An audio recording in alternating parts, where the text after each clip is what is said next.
नमस्कार शेतकरी मित्रांनो, कृषी कल्याण युट्यूब चॅनल मध्ये सर्व शेतकरी बांधवांचं हार्दिक स्वागत आहे। सर्व शेतकरी बांधवांना एकच विनंती आहे, या साइडला दिसत असलेल्या काळ्या बटनावरती क्लिक करा, जेणेकरून तुम्ही आम्हाला सबस्क्राइब कराल।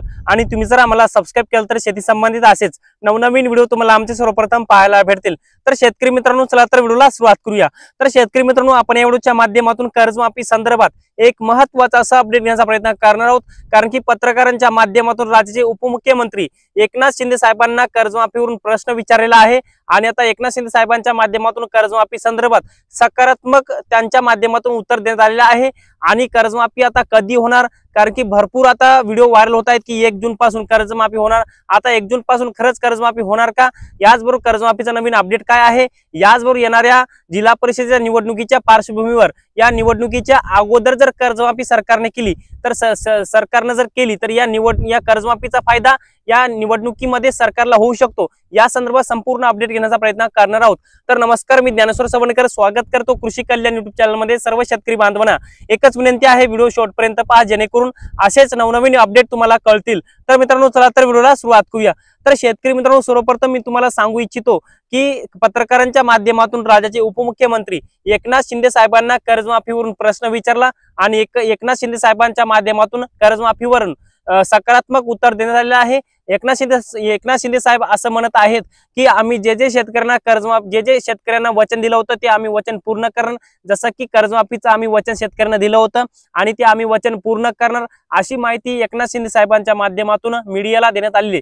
याचबरोबर आता सध्या व्हिडिओ भरपूर व्हायरल होत आहेत की सध्या स्थानिक स्वराज्य संस्थेच्या निवडणुका येणाऱ्या काही तोंडावरच आहेत, म्हणजे येणाऱ्या काही दिवसामध्येच जिल्हा परिषदेच्या निवडणुका आहेत। आणि सरकार आता जिल्हा परिषदेच्या निवडणुकीच्या तोंडावर कर्जमाफी शेतकऱ्यांची करून त्यांच्या बाजूने निकाल लावू शकतं, असं भरपूर काही वैज्ञानिकांचा मतभेद आहे किंवा त्यांना असं वाटत आहे। परंतु आता सरकारचं काय मत आहे याच्यावरही मी तुम्हाला स्पष्टपणे सांगतो।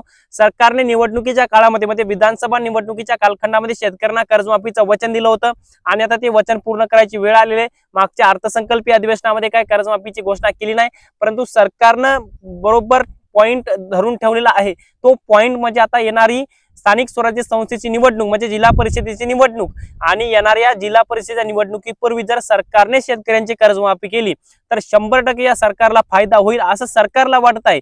आणि जर सरकारने ही कर्जमाफी केली आणि सरकार, खरंच तुम्हाला सांगतो, सरकार ही शेतकऱ्यांची कर्जमाफी करूनच पुढच्या स्थानिक स्वराज्य संस्थेच्या निवडणुकीला सामोरे जाणार आहे, असं भरपूर मीडियाच्या माध्यमातून सध्या बातम्या व्हिडिओ व्हायरल होत आहेत आणि हे सत्य सुद्धा आहे। परंतु मित्रांनो, आपण जर पाहायला गेलं तर छत्रपती शिवाजी महाराज कर्जमाफी योजना 2017 ची, महात्मा ज्योतिराव फुले शेतकरी कर्जमाफी योजना 2019 ची, या दोन्ही कर्जमाफी योजनेअंतर्गत पात्र असलेल्या परंतु लाभ न मिळालेल्या शेतकऱ्यांना ही कर्जमाफी होणार का, हा शेतकऱ्यांचा प्रश्न आहे। कारण की मुंबई हायकोर्टामध्ये शेतकऱ्यांच्या माध्यमातून या कर्जमाफी संदर्भात सरकारच्या विरोधामध्ये याचिका दाखल करण्यात आलेली आहे की आम्ही कर्जमाफी योजनेअंतर्गत पात्र आहेत, तरीही आम्हाला कर्जमाफी का देण्यात आलेली नाही, असा शेतकऱ्यांचा प्रश्न आहे। त्यामुळे मुंबई हायकोर्टामध्ये कर्जमाफीचं पिटिशन दाखल करण्यात आलेलं आहे। त्यामुळे आता मुंबई हायकोर्टाच्या माध्यमातून कर्जमाफीवरून सरकारला कर्जमाफीवरून कोर्ट काय उत्तर देतं हे सुद्धा तितकंच पाहण्यासारखं आहे।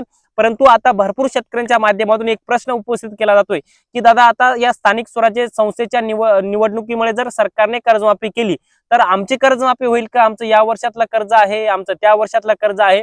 तर त्या शेतकऱ्यांना पुढच्या 2 मिनिटाच्या माध्यमातून सोप्या पद्धतीने समजून सांगण्याचा प्रयत्न करणार आहे।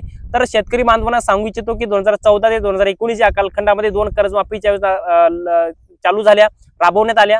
परंतु आता नवीन जर सरकारने कर्जमाफी केली तर 2014 ते 2019 अंतर्गत तिसरी कर्जमाफी योजना याच कालखंडामध्ये राबवू शकणार नाही सरकार। त्यामुळे नवीन जर कर्जमाफी जर सरकारने केली तर 2019 ते 2025 या कालखंडातल्या शेतकऱ्यांची कर्जमाफी होऊ शकते। जर तुमचं कर्ज 2019 आणि 2025 या कालखंडातले 5 ते 6 वर्षातलं जर असेल तर तुम्हाला 3 लाखांपर्यंत सरसकट कर्जमाफीचा लाभ होऊ शकतो, जर सरकारने कर्जमाफी जर केली तर। यामध्ये स्पष्टपणे हे आहे। याचबरोबर आता सरकार म्हणतं की सरकारने निवडणुकीच्या कालखंडामध्ये सरसकट कर्जमाफीचं वचन दिलं होतं, परंतु सरकार 3 लाखांपर्यंत कर्जमाफ करेल अशी एक शक्यता आहे। याचबरोबर छत्रपती शिवाजी महाराज कर्जमाफी योजनेअंतर्गत पात्र असलेल्या परंतु लाभ न मिळालेल्या 6,500 शेतकऱ्यांचे 6,500 कोटींचं काय होणार। याचबरोबर महात्मा ज्योतिराव फुले शेतकरी कर्जमाफी योजनेअंतर्गत पात्र असलेल्या परंतु लाभ न मिळालेल्या शेतकऱ्यांचे 364 कोटी रुपयांचं काय होणार, कारण की हे सुद्धा कर्जमाफीचे आकडे भरपूर मोठे आहेत। ते काय होणार हे सरकारच सांगेल। परंतु आपण जर पाहायला गेलं तर सरकार म्हणतंय की आम्ही कर्जमाफीचा डाटा गोळा करण्याचं काम सुरू केलेलं आहे। आतापर्यंत जवळपास शेतकऱ्यांची कर्जमाफी करण्यासाठी 35,000 कोटीची आवश्यकता आहे असा सरकारचा डेटा सांगतो।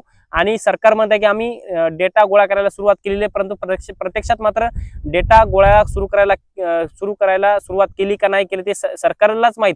परंतु सध्या जे काही कर्जमाफीचं अपडेट समोर दिसून येतंय त्यामध्ये असंच वाटत आहे की राज्याचे उपमुख्यमंत्री एकनाथ शिंदे साहेब कर्जमाफीवरून सकारात्मक आहेत, मुख्यमंत्री देवेंद्र फडणवीस सुद्धा सकारात्मक आहेत, परंतु नकारात्मक फक्त राज्याचे उपमुख्यमंत्री तथा अर्थमंत्री अजित पवार साहेब शेतकऱ्यांच्या कर्जमाफीवरून नकारात्मक आहेत। परंतु राज्याचे सर्व मुख्यमंत्री असतात आणि मुख्यमंत्र्यांच्या माध्यमातून म्हणजे मुख्यमंत्री देवेंद्र फडणवीसांच्या माध्यमातून जर कर्जमाफीचा निर्णय घेतला तर हा निर्णय कोणालाच रोखता येत नसतो, कारण की मुख्यमंत्री देवेंद्र फडणवीसांनी निवडणुकीच्या कालखंडामध्ये शेतकऱ्यांना वचन दिलं होतं की आम्ही कर्जमाफी तुमची करणार, आम्हाला मतदान द्या। त्यामुळे मतदान शेतकऱ्यांनी या सरकारला दिले, त्यामुळे आता सर्वस्वी निर्णय घेण्याचा अधिकार तो पण मुख्यमंत्री देवेंद्र फडणवीसांचाच आहे। तर मित्रांनो, तुम्हाला याबद्दल काय वाटते कमेंट्स मध्ये नक्की कळवा। राज्याचे उपमुख्यमंत्री एकनाथ शिंदे साहेबांच्या माध्यमातून मीडियाला जी काही प्रतिक्रिया दिली त्या प्रतिक्रियेबद्दल तुम्हाला काय वाटते कमेंट्स मध्ये नक्की कळवा। व्हिडिओ जर आवडला असेल तर एक लाईक करा, प्रत्येक शेतकरी बांधवांपर्यंत महत्त्वाची अशी माहिती शेअर करा। धन्यवाद।